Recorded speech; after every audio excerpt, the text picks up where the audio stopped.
Alright, hi, welcome back. My name's Ash, this is my channel, and we are continuing, we are finishing the Bandit series. So I'm a bit excited because I've actually finally made it through not only Bandit over the wire, which is like a first for me, but also this is my first series on the YouTube channel. So yeah, pretty proud. Okay, with that all being said, also like, subscribe, comment, all that's good stuff. Let's get into it. So we're going to be tackling level 30 together. So more Git.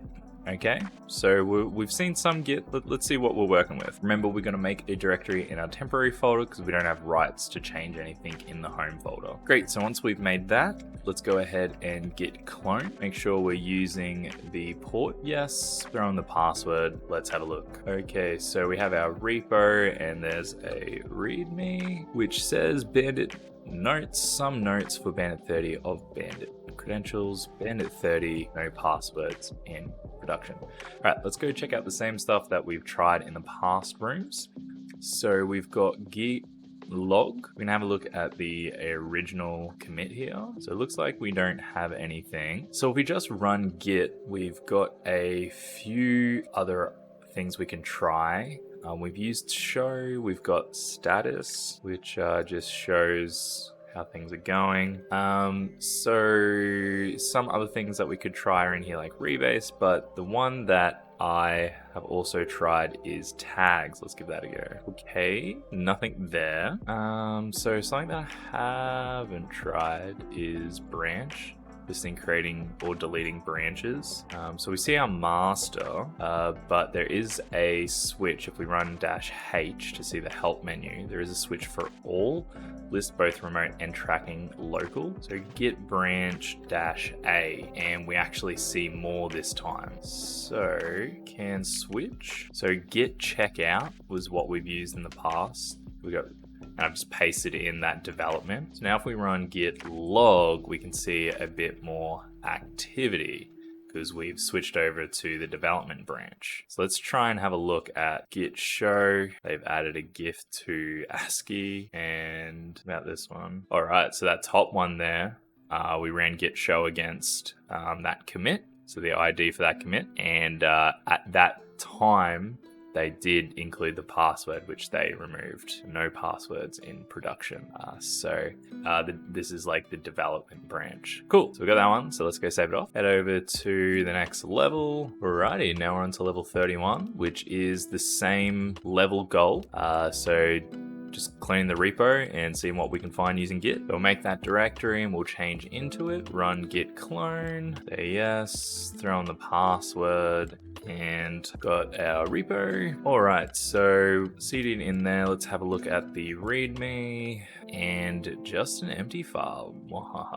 Okay. So let's see what we can find in the log. So nothing really here. Git branch -A. So remote's origin head, which goes to the master. So I don't fully know git, but I think that this means that this is copied to the master, so there's still just one branch, I think. One main master branch. So something I did try last one was this tag. Let's run git tag. We have a secret. So by looking at our git options, we can try show again, which says show to various types of objects. So unless there's something in the git tag, let's go git show secret. Moving on. All right, level 32. Same as the previous. We've just got our SSH. So after we make our directory and we cd, let's go and git clone. Paste that in there. Yes. Here we've got our repo again, so it's all pretty standard. Let's have a look at the readme. Okay, this one's a little different. This time, your task is to push a file to the remote repository. So here's some further instructions. Push a file to the remote repo. Details. The file name needs to be key. Content needs to be may I come in, and in the master branch. Yeah, cool. All right, so I do see a git ignore. So this file tells git to ignore anything. So it's asking us to make a text file, and it's saying it's going to ignore text files. So let's just leave it and see what happens. So we can go ahead and echo, may I come in? And let's just put that into what it said, the key text. It does say that we need to push it, but there's a couple of steps that we actually need to do beforehand. We need to actually add all the files that we've changed. So we could just specify, like, let's just add key text, right? But I'm just going to put the period, say just add everything in this file. And then next we need to go commit everything in this file, and we'll just add a quick message just to say, gotcha. Okay, and that's interesting because we do have something to commit. So let's try and edit that git ignore and comment out. So now let's add everything. Now let's commit and see our message has changed. Since we've edited that git ignore, it's not actually going to ignore. And now we can run git push, paste in our password, and they've got a message here for us. Well done, password for the next level. Awesome. Check that in. Exit out, and we're on to the last level. Level 33. After all this git stuff, it's time for another escape. Good luck. SH and man. Alrighty, let's go into level 33 via the user bandit32, chuck in that password, and we're looking for the last flag. Now this one is a real bang your head against the wall sort of thing. Anything we type in is going uppercase. Very confusing. So we need to break out of this shell. So we can get something like if we run environment variables because they get put to the uppercase. But after looking around and finally finding it, you need to use a $0, which are special variables also known as positional parameters. So they go from 0 to 9. It's something that I have come across, and I had to definitely cheat to get through this last one.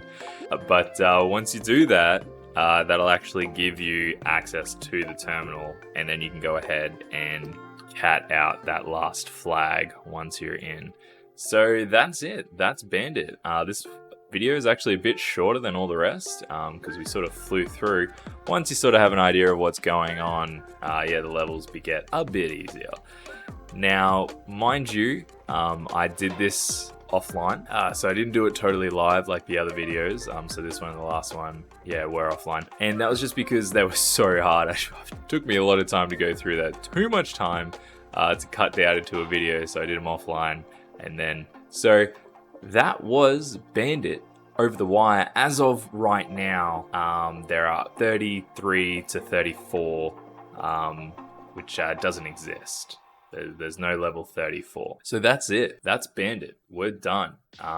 It'd be awesome if create new levels. That would be cool. I'd definitely come back. But there's also more war games. There's more capture the flags to go through. I don't know exactly the different genres. I've heard some are like web hacking, some are hashing or cryptography. So it's cool that they've got more, and that's sort of, I'll start to look into them and see if we go into those. But if you would like me to, please let me know what you're doing and what you would like to see from me, because that would be nice interaction we can have, a nice little bit of feedback. But yeah, what did you think of the series? I'd love to get your thoughts. Was it easy? Was it hard? Do you think looking at walkthroughs and guides are a bad thing? Do you think that, well, I cheated a lot. I'll be bluntly honest with you. I looked at walkthroughs at a lot of these levels. Personally, the way I think about it and the way I do it, just if you're on the right track and you've tried and you've looked at all these avenues and you just have a peek at a walkthrough just to see if you're going in the right direction without necessarily giving too much away that you just blatantly get the answer. If you're using walkthroughs like that, I think that walkthroughs are very, very good and that definitely help you, and there's nothing wrong with that. If you're not really trying to learn and you're just simply looking at walkthroughs and copying, then there's sort of no point at even doing capture the flags. I think that if you just put effort in and do your best, and then, you know, you've tried and you've tried and you've tried, at some point getting the answer and figuring out the solution is more important than just banging your head against the wall and not getting anywhere. Honestly, that's how I treated Bandit the first time that I did this. I just like didn't look at any walkthroughs, and like, sure, I got really frustrated, and I still get frustrated even when I've looked through walkthroughs, but I think that it's okay, especially when you're learning. Like, we're just learning, and it's, you know, I think it's more important that we progress through and we just start to become accustomed to this stuff. If we just constantly get to a wall and we just stop there, yeah, I just think there's a balance here. I think that's what all I'm trying to say. Don't mean to ramble at the end of all this, but I just thought it would be interesting. Yeah, just walkthroughs. I'd like to hear what you guys think too. Anyway, so yeah, this has been Bandit Over the Wire, and if you've enjoyed these videos, that's great. Please leave a like, and if you really love it, subscribe. I'd love to, yeah, see you in more videos. Or, yeah, awesome. Okay, bye.